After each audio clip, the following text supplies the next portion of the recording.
Баршаңызға сәлем достар. Бүгін сіздерге грузин халқының тағамы хинкалидің жасалу жолдарымен сіздермен бірге бөлісемін.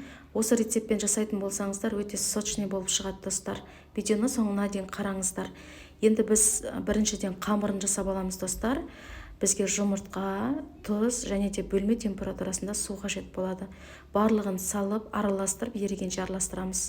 Соңында ұнымызды салып, қамыр илейміз. Қамырымыз өте қатты болуы қажет. Қатты қылып илейсіздер достар.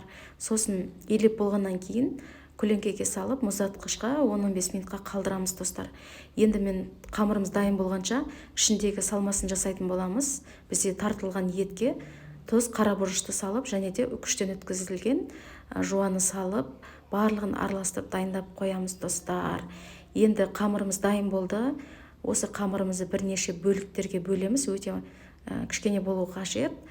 Оны зуала қылып енді жайып шыққанбыз. Жайған кезде қамырымызға барлық күшіміз кететіндей қамырымыз өте қатты болу қажет достар. Енді хинкалиді түйеге келемін. Фаршты салып болғаннан кейін үстіне осындай бір кусок мұзды салып жібереміз. Сонда бізде іші әдемі сочный болып, әдемі болып пісіп шығады достар. Бір шетін қайырып отырып түйіп шығасыздар. Дәл видеодағыдай жасап алыңыздар. Енді бізде соңында осы басындағы артық қамырын кесіп аламыз достар. Мінекей.